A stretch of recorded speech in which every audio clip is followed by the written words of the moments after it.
Salut à tous, bienvenue pour ce 13e podcast avec Chris. Salut Chris. Salut Anto.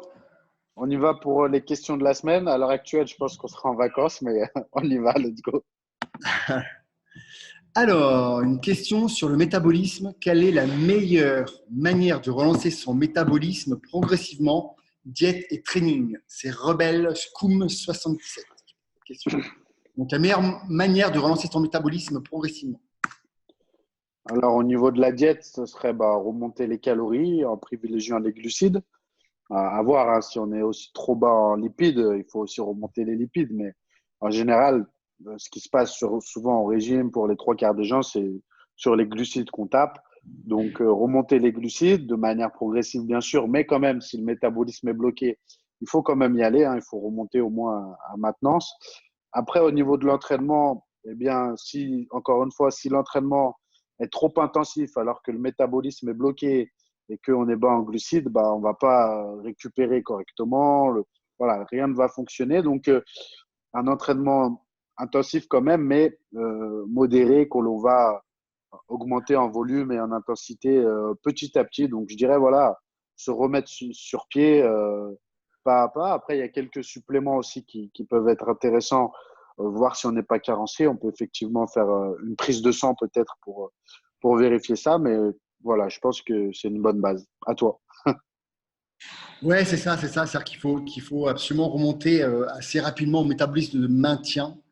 Et moi, je suis pas forcément fan des reverse diet, c'est-à-dire qu'on remonte les calories tout doucement parce que si vous êtes, je vais vous dire un exemple, si vous êtes à 1000 calories, vous êtes en fin de régime à 1000 calories, vous faites plus, bref, vous êtes vraiment dans le crash complet, vous êtes à 1000 calories, vous vous dites, ok, pendant une semaine, je vais me mettre à 1200, et puis la semaine d'après, je vais me mettre à 1400, et puis la semaine d'après, je vais me mettre à 1600. Déjà, il faut y arriver à le tenir, parce que généralement, c'est très, très dur à tenir de faire ça. Déjà, d'une, Ouais. carrément craquer, parce que évidemment, le bouton on-off a disjoncté. Et en plus, même à 1200, même à 1400, vous serez toujours en déficit calorique. Et ça, vous ne pourrez pas remonter le métabolisme avec ça. Donc, moi, ce que je vous conseille, c'est de remonter tout de suite à votre métabolisme de maintien. C'est-à-dire, le métabolisme de maintien, c'est quoi? C'est que vous allez arriver à un total calorique qui vous permet ni de prendre du poids, ni d'en perdre. Mais ça veut dire quoi? Ça veut dire que c'est votre métabolisme de base plus vos dépenses, que ce soit physique ou non physique. Mm. Voilà. Donc, vous voyez qu'au niveau calories, ça remonte quand même de beaucoup. Hein, de beaucoup. Donc, c'est quand même important. Et puis, bien sûr, privilégier les glucides parce qu'encore une fois, les glucides, c'est ce qui va activer aussi votre thyroïde. D'accord. Enfin, ça va activer, si vous voulez, la T4 qui va se convertir après en T3 et ainsi de suite. La T3 qui est la forme active de la thyroïde. Donc voilà, remontez assez rapidement les glucides, remontez aussi vos calories au métabolisme de maintien. Ça, voilà, c'est des choses qui sont vraiment importantes. Déjà, si vous faites ça, ce sera déjà pas mal. Voilà. Puis la frustration aussi va s'enlever assez rapidement parce que vous allez manger quand même suffisamment. Et puis au niveau entraînement, attention à ne pas faire trop de cardio parce que ça fatigue, ça épuise. Et puis, il y a un truc qui est super intéressant. Qui peut être intéressant pour voir si votre métabolisme aussi est remonté, c'est de prendre votre température et votre pouls 20 minutes après vos repas. Voilà. Généralement le matin et le repas du matin et le repas du midi. Vous prenez votre pouls 20 minutes après votre température et si c'est trop bas, c'est pas bon signe. Voilà. Si votre pouls, par exemple, si votre pouls il est en dessous de 70, 65, 70, c'est pas forcément super bon signe. Et si votre température elle est basse, si par exemple elle est en dessous de 37, 36 et demi, c'est pas bon signe non plus. C'est-à-dire que le métabolisme, il y a des fortes chances qu'il soit au ralenti. Voilà, donc ça peut être des petites astuces qui vous permettent de contrôler euh, votre métabolisme et votre thyroïde. D'accord. Ok. Question suivante. Ouais, vas-y. Alors, je ne consomme pas de protéines en poudre car je ne supporte pas ça. Par quoi puis-je les remplacer? Mis à part les œufs, car j'entends souvent parler de prendre des protéines juste après la séance pour bien cibler le muscle qu'on a utilisé. Du coup, je ne sais pas comment faire. Du fromage. Ouais, t'es sûr. J'en étais sûr. J'aurais dû mettre une croix rouge sur cette putain de question et dire, vas-y, allez. Va poser ta question, je sais pas où. Là. Putain. Tu sais qu'il y a un mec qui m'a insulté carrément. Hein. C'est vrai? Ouais, Pourquoi? il m'a dit en message privé, ouais, t'es qu'un con, tu devrais écouter Bonnefond. Et pour te dire, comme le mec est voilà, pas très éclairé, il a été fini à la piste, comme on dit chez nous, excusez-moi. Il m'a envoyé après un truc, et dire, regarde, Bonnefond parle de ça. Il m'envoie un truc, le skir de Danone, et c'est écrit en dessous, fait avec du lait demi-écrémé. T'as parlé de lait cru, tu vois? Bon, bref, Ah. c'est pas grave, mais je me suis fait insulter quand même. C'est parti loin, donc là, tout est chez mon avocate. Dis à ta femme de se préparer. Non, mais c'est intéressant. Après, encore une fois, dans les commentaires, il faut pas partir parce que je vois, il y a des mecs qui partent loin. On parle que de nutrition, donc il faut rester zen. Et encore une fois, voilà, on peut avoir des M'insultez avis divergents. m'insultez pas, je vous mets un coup de serpette, vous me connaissez pas. Non, non. Mais après, voilà, il y a eu beaucoup de choses sur les produits laitiers. Puis moi, je pense surtout qu'il y a produits laitiers. Encore une fois, hein, c'est que je pense que voilà, il y a des produits laitiers de qualité et d'autres qui ne le sont absolument pas. Mais tout ça, c'est des débats qu'on va avoir aussi avec l'ATMAR, qu'on va vous faire. Mais voilà, après, au niveau source de protéines, il y en a plein. Hein. Il y a le poulet, il y a le bœuf, il y a plein de choses pour les protéines, bien sûr. Donc voilà. Donc, tu lui conseilles quoi, du coup? Bah, les sources de protéines qu'il aime déjà à la base, quoi. Et Ouais. surtout qui digère bien, qui supporte. Voilà. Après, s'il mange beaucoup de viande musculaire, ne pas oublier de peut-être se complémenter en collagène ou en peptide de collagène, voire en glycine. Parce qu'il y a des équilibres au niveau des acides aminés. Ça, il y a très peu de personnes qui le savent, en fait. Mais c'est-à-dire ce qui pourrait peut-être poser un petit peu plus de problème dans les parties musculaires, c'est que encore une fois, à la préhistoire, on mangeait tout dans l'animal, quoi. On mangeait absolument tout, et même il y a un siècle, enfin, on le fait toujours, mais je me rappelle, moi, les grands-mères, quand ils faisaient une poule, ben, ils faisaient tremper leur carcasse dans l'eau, et puis il y avait le bouillon, et dans le bouillon, il y avait la gélatine, et puis on mangeait d'abord la soupe, et après on mangeait la partie musculaire. Et comme ça, tous les acides aminés, en fait, se complétaient. Et voilà. Et moi, quand j'ai le temps, je me fais un bouillon de poulet. Je cuis mon poulet à la vapeur. Et après, mon poulet, une fois que je l'ai désossé, je le fais bouillir avec des oignons, des carottes, tout ça. Et je me fais un bouillon. Après, quand vous n'avez pas le temps, prenez une peptide de collagène et puis, ou de la glycine. Et puis voilà. Moi, ça complète en fait les acides aminés, mon corps dans la partie musculaire. Les cubes Knorr, ça marche? Non, non. Merde, ça va plus vite. Après, je vois aussi beaucoup qui prennent aussi de la gélatine. Moi, la gélatine, je ne suis pas fan parce que le procédé de fabrication de mis en poudre n'est pas optimal. Je conseille vraiment, par contre, de prendre du peptide de collagène que de la gélatine. Mhm. Voilà. J'ai Ok. vu qu'il y en a beaucoup qui prennent aussi la gélatine pour la gélatine comme ça, hein, pour compléter, mais je trouve que c'est pas la meilleure d'un point de vue qualitatif. Je trouve pas que ce soit le top du top. Ouais. Je préfère un peptide de collagène qui sera beaucoup plus efficace. Et pas de skier alors. Pas de skier alors. Ah si, le skier, c'est très bien le skier. C'est vrai? Ouais, c'est pas mal, c'est pas mal, c'est pas mal. C'est C'est du pas lait mal. demi-écrémé. Oui, mais c'est pas grave, c'est pas grave. Ok, bon. Bon, Bah, j'avais pas. en fait, il faut savoir une chose, hein, c'est qu'on parle d'anabolisme. On sait par exemple que les œufs entiers sont beaucoup plus anabolisants que des blancs d'œufs. On sait que le lait entier, alors pas le UHT, hein, je parle de pasteurisé ou lait cru, mais ça on aura un débat là-dessus, est beaucoup plus anabolisant que du lait écrémé par exemple. Donc voilà, donc les aliments, on va dire complets, sont beaucoup plus anabolisants entre guillemets que les aliments où on a retiré beaucoup de choses. Voilà, idem pour le blanc de poulet, c'est plus intéressant que si vous mangez en plus la gélatine qui va avec. Ok. Donc voilà, je ne sais pas si j'étais clair là-dessus, mais un aliment complet est beaucoup plus intéressant qu'un aliment qui a été totalement T'embêtes pas les, raffiné. t'embêtes pas les trois quarts à vous retenir qui peuvent manger du fromage et du skier. Terminé. Terminé. Ça s'arrêtera là. Et du coup, bah, ça sert à rien que je donne mon avis, puisque de toute façon, Si, tu peux, si, au ah, je contraire. Non, mais, rigole, non, non. non, mais Non, c'est non, là, c'est intéressant, c'est intéressant. Après, de toute façon, je sur les rigole, produits laitiers, franchement, sur les produits laitiers, il faut absolument que quand on rentre de vacances, on fasse le podcast avec Latmar. Voilà, parce que ça va être très intéressant. Lui travaille vraiment dans la qualité du lait. Donc, c'est ça aussi qui est intéressant, d'avoir son point de vue là, par rapport à ça. Voilà, voilà, parce qu'il y a le point de vue nutritionnel, mais il y a aussi le point de vue, on va dire, risque sanitaire. Et c'est là où ça va être super intéressant à développer et à discuter, en fait. Ouais, exactement. Exactement.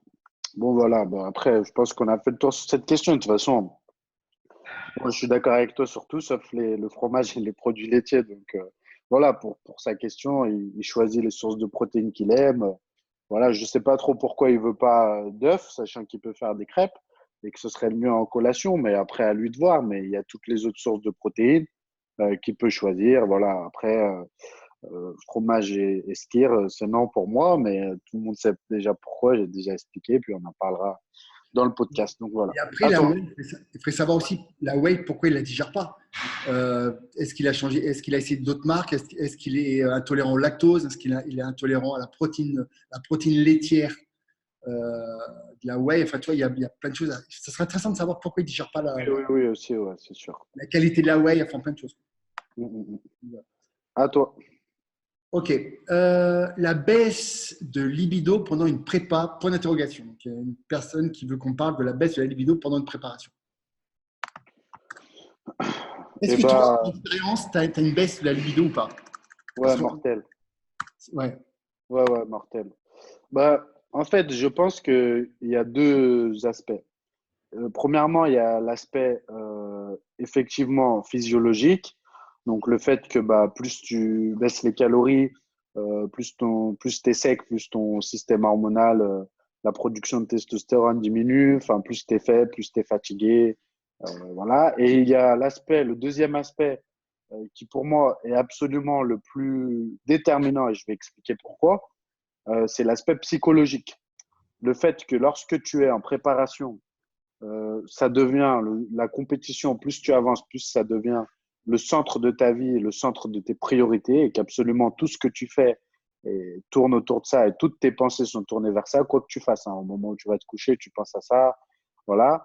Que du coup, bah, tu es tellement préoccupé par ça, angoissé par ça, et tu penses tellement aussi qu'à bouffer, tu as faim, etc., que, que psychologiquement, tu n'es pas du tout là-dedans et dans cette envie-là.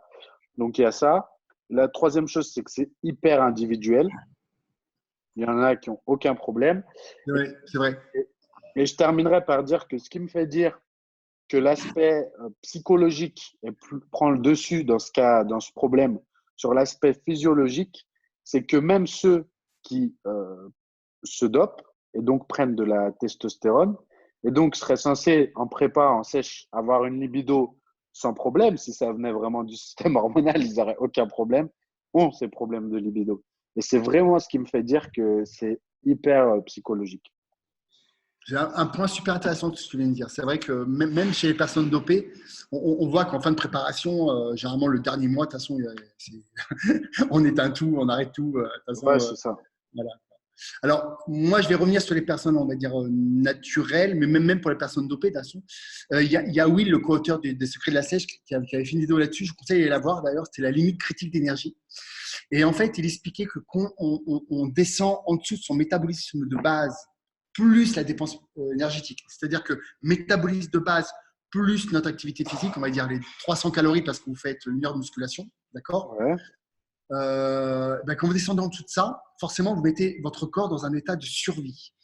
Et pour lui, si vous voulez, la fonction de reproduction n'est plus essentielle parce qu'il y a des choses qui sont beaucoup plus importantes pour la survie de notre corps que la reproduction dans cet état-là.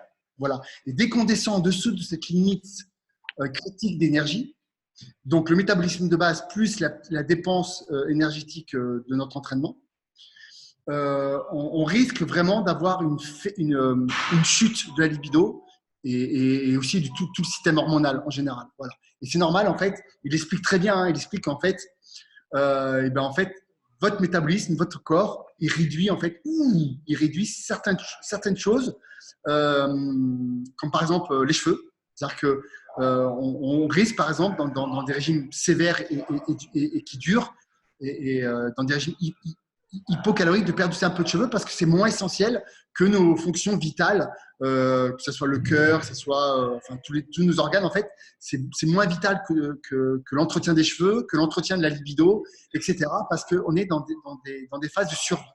Donc voilà, c'est super intéressant. Je vous conseille d'aller voir sa vidéo. Vous allez voir Win Johnson et vous tomberez dessus, limite critique d'énergie. C'est super intéressant de comprendre que votre corps, quand le régime est trop poussé, eh ben, il se met en mode veille, en fait. Il se met en mode veille. Donc, tout ce qui n'est pas essentiel à sa survie, il coupe. Et voilà. Ouais, c'est intéressant. Mais quand même, il y en a qui, malgré tout, n'ont pas de problème avec ça. C'est vrai, c'est encore très individuel. C'est pour ça qu'entre la théorie et la pratique, encore une fois, moi, par exemple, tu vois cette vidéo-là de Will, là, j'en parle parce que au début, elle m'a marqué parce que, étant préparateur d'athlète, ne pas descendre en dessous de certaines calories, c'est quasiment impossible pour arriver à un physique écorché. Tu vois. Donc moi, je me suis dit, ouais, ça c'est beau, c'est de la théorie, mais en pratique, c'est très difficile parce qu'il va arriver à un moment donné, on va être obligé de descendre en dessous de cette limite critique d'énergie pour pouvoir affûter le physique, tu vois. De toute façon, La clé, c'est pas y rester trop longtemps, tu ouais. vois. Mais c'est vrai que cette vidéo, moi, m'a vachement interpellé en me disant, ouais, mais attends, dans la pratique, c'est compliqué, quoi, tu vois. De toute façon, j'ai jamais vu personne écorché sur scène en n'étant pas mort avant, le jour d'avant. Enfin, je veux dire, en n'étant pas. Quand je dis mort, c'est pas tu peux plus marcher ou. Mais c'est-à-dire que t'es fatigué, extrêmement fatigué. Il y a pas d'autre méthode de gagner une compétition en étant ultra sec. C'est vrai. Ou alors, il faut que le régime soit très lent et très long. Très long. Mais Ouais. c'est-à-dire qu'une préparation, elle ne se fait plus en 3-4 mois, elle va se faire au moins en 6 mois. Et là, c'est un peu plus faisable. Mais bon, Quoi qu'il arrive, la durée du régime te fatigue. exactement. Tu vois. Exactement. Et puis, excuse-moi, je préfère, enfin, après, c'est personnel, hein, mais je préfère faire 3 mois un peu plus dur que 6 mois et que ça n'en finit plus. Et que tu Ah, t'en mais souffres. carrément, carrément, Ouais, donc, carrément. voilà, c'est aussi assez individuel. C'est pour ça que la théorie et la pratique, parfois, on se rend compte que la théorie, c'est très intéressant, mais la pratique, des fois, on est obligé de s'adapter par rapport à ça. Mais voilà. Mais c'est quelque chose que je garde toujours dans ma tête, cette limite critique d'énergie, en essayant d'anticiper pour ne pas descendre en dessous. Mais voilà, c'est quelque chose que je garde en tête, même si des fois, ce n'est pas toujours faisable. Mais c'est un truc que j'essaie de garder parce que c'est vrai que hormonalement, c'est une catastrophe. Ah oui, oui, oui, non, mais carrément, c'est clair. C'est clair. Voilà. Super. Question suivante. C'est à qui? À toi, non? Ouais, c'est un mot. Alors, j'ai vraiment du mal à. Je, je m'excuse, j'ai un souci d'organisation aujourd'hui terrible sur. Alors, bonjour, avez-vous des conseils pour ceux qui s'entraînent à la maison? Donc, je pense que c'est à la maison, sans matériel ou avec très peu. Peut-être que je reçois souvent ce genre de questions, on peut en profiter pour dire un peu quel est le matériel minimum à posséder à la maison et comment s'entraîner lorsqu'on s'entraîne à la maison. Ouais, vas-y, vas-y. Donc, je crois, il y avait une question comme ça la dernière fois pour Oui, je me rappelle. un home gym, se construire un home gym, mais c'était de Voilà. manière optimale. On ne parlait pas du minimum à avoir. Donc là, Ouais. peut-être, on peut dire minimum à avoir. Alors déjà, qu'on soit un homme ou une femme, ça va être un petit peu différent et selon le développement musculaire que l'on veut obtenir et selon le niveau qu'on a. Lorsqu'on débute, je pense que juste avec une paire d'haltères, un tapis et aller un Swiss ball, on peut se faire un truc déjà. Après, plus on va avancer, plus on va avoir besoin peut-être d'une barre, d'un banc et éventuellement d'une poulie haute, d'une poulie basse. Mais au début, si on débute vraiment, voilà, moi, je sais qu'avec, j'ai pas mal de clients quand même qui s'entraînent à la maison. Et franchement, avec allez, un banc plat, des haltères, une barre et du poids qu'on achète au fur et à mesure de la progression, on arrive quand même à faire un truc sympa. Voilà. Je sais pas ce que tu en penses, mais déjà, je Total- pense que c'est déjà pas mal. Totalement d'accord avec toi. D'ailleurs, moi, j'ai commencé la musculation dans ma chambre avec un banc à coucher et des haltères et une barre. J'ai commencé exactement comme ça, moi. Et je vous retrouve des photos, mais mes 2 premières années, parce que à mon époque, je suis vieux, on ne pouvait pas s'inscrire à moins de 18 ans dans la salle de muscu. Et moi, à 14 ans, j'avais déjà ça dans ma chambre. Et pendant mes plus que 2 ans, en fait, je me suis entraîné. Pendant 4 ans, je me suis entraîné dans ma chambre avec des poids, des haltères. Et au fur et à mesure, c'est vrai que j'avais acheté des poids. J'avais acheté un système de poulie. Et j'avais bien progressé là de rien. Sur les jambes, par contre, j'avais eu un peu de retard du coup. Parce Mm. que pour les jambes, c'était un peu moins pratique. Même si aujourd'hui, avec les connaissances que j'ai, comme je fais beaucoup de fentes avec les haltères, au final, j'aurais pu très bien Ouais, progresser. Mais à t'aurais l'époque, pu, je ne ouais. pensais pas.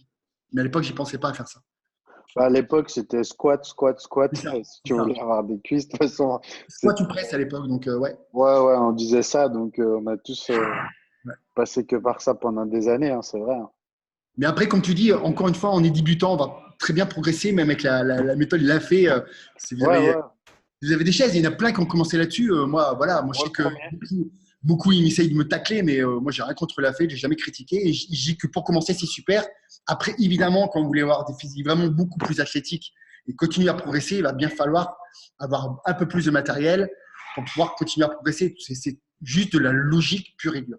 Ouais, moi, j'ai fait ça pendant des années, hein. Au début, je crois 2, 3 ans, j'ai fait la méthode La Fée. Et Hein. puis, j'ai comme, bon, je partais d'une base très basse, hein, mais j'ai quand même pris des kilos, tu vois, avec ça. Ouais, c'est super, c'est super. Donc voilà, mais après, effectivement, arrive un stade où, voilà, ne serait-ce que pour les points faibles et tout ça, tu dois Bien sûr. passer à autre chose.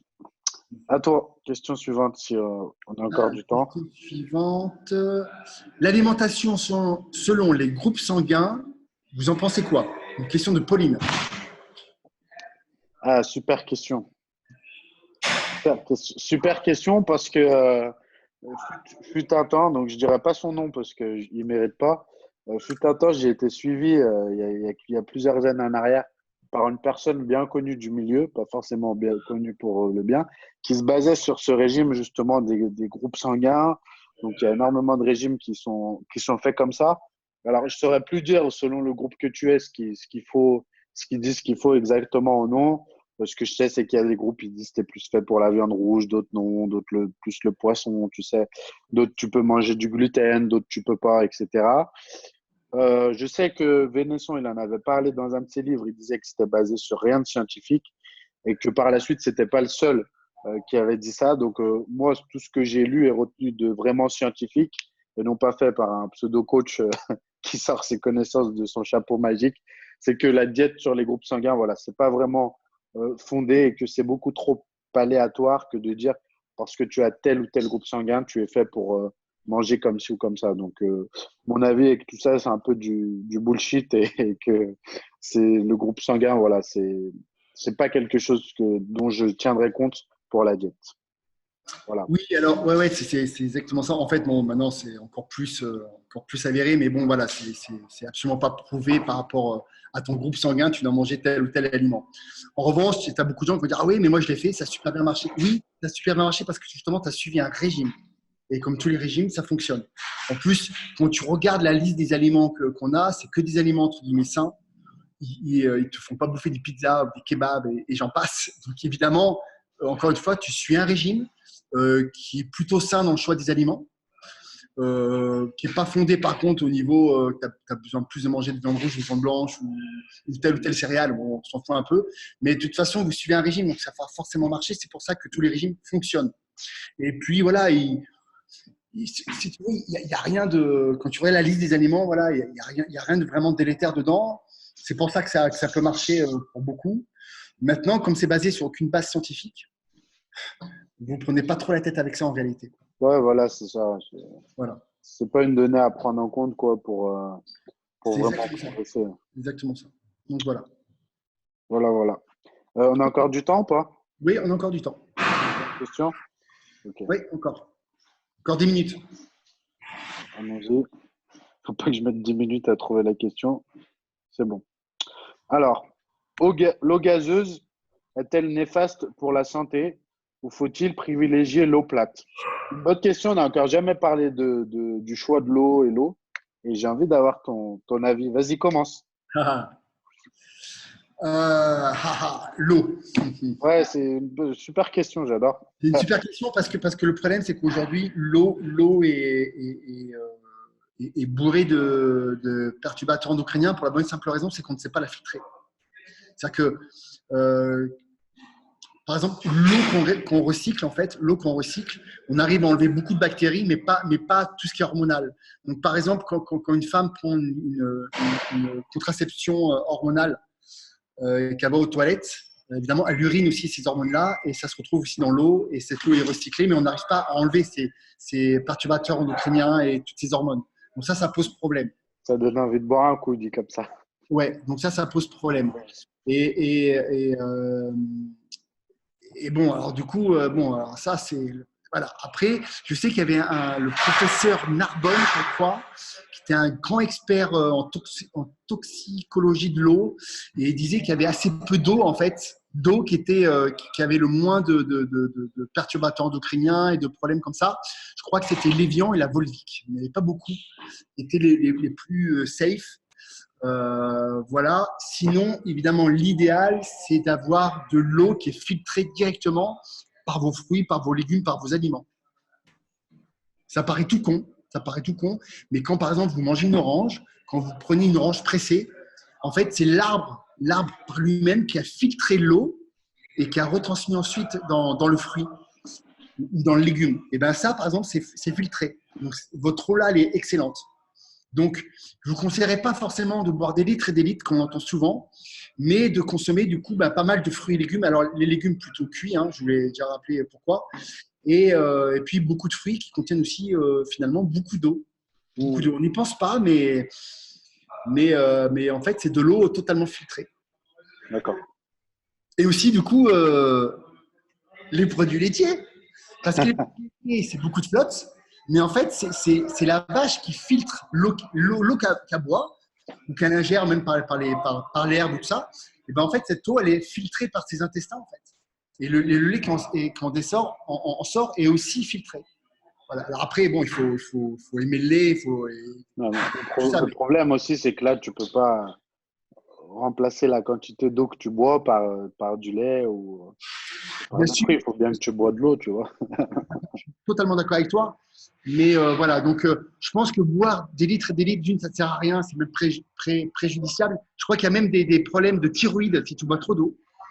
Voilà, donc ça c'est intéressant à savoir. Donc tous ceux qui boivent des litres et des litres d'eau, quand j'en vois souvent parce qu'ils sont là, ouais, il faut boire, ben, en fait, vous niquez votre thyroïde tout simplement. Donc ça ne sert à Mais rien. ce qui est sûr aussi, c'est que je sais pas si tu connais Dave Palumbo, là, c'est Oui, un Américain, voilà.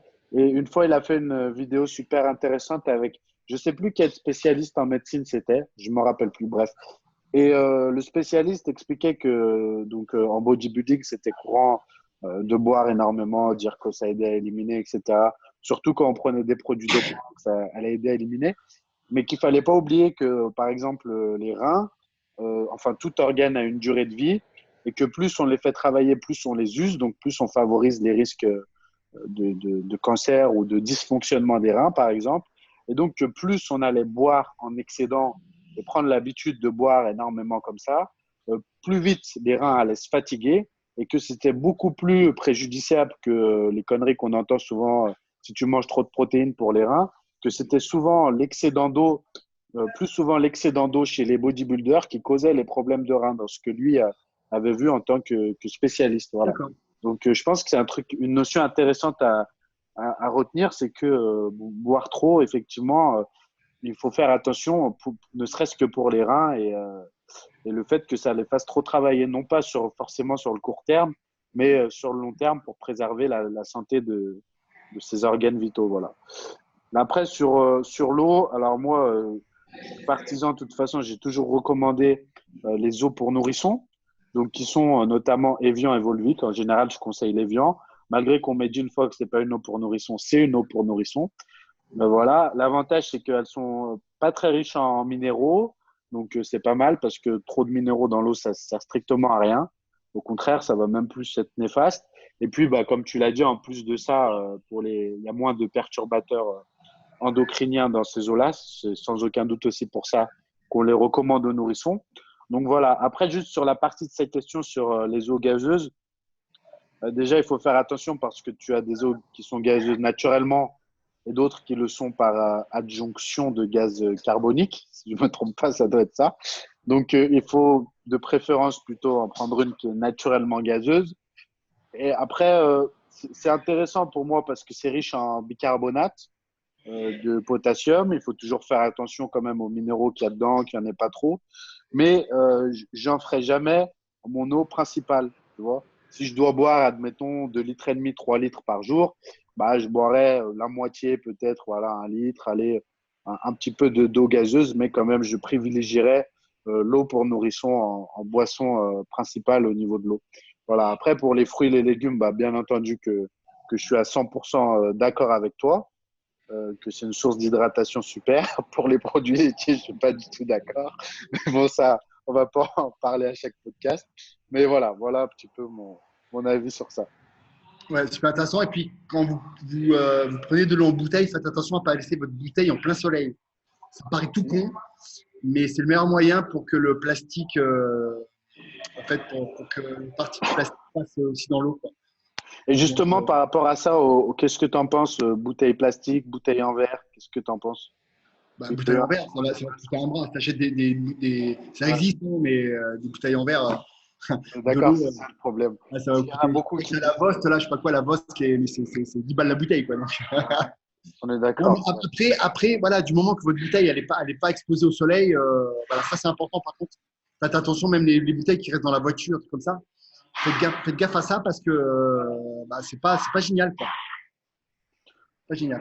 Ça dégrade le plastique, c'est ça, entre guillemets? La chaleur avec le plastique fait que les particules de plastique passent dans l'eau, quoi. C'est ce que tu disais pour les Tupperware aussi l'autre fois. C'est pareil, Quand tu mettais du chaud. c'est pas génial, quoi. Ouais, ou quand tu disais de ne pas mettre le repas à chaud, attendre au moins qu'il refroidisse si on a des Aussi, ouais, voilà, tout en ça. plastique. Tu disais ça la dernière fois, ça. Oui, c'est vrai, c'est ça. Ou alors, on achète des Tupperware en silicone. Ça pose moins de problèmes déjà. Ou en Silicone verre. ou en Ou en verre. verre. Voilà. Bon, parfait. Voilà. Voilà pour ce podcast. Yes, riche encore en informations. J'espère que ça vous plaît. Si ça vous plaît, n'hésitez pas. Et pour moi, ça me motive à en faire d'autres et à continuer. Voilà, c'est ça. On se Voilà. retrouve très vite. Ouais, et oubliez pas les petits pouces. Oh merde, les pouces, on n'a pas assez de pouces, bordel. Ouais, Les c'est pouces, vrai. ouais, à la semaine prochaine. Partagez. À plus, bye bye. Salut Anto.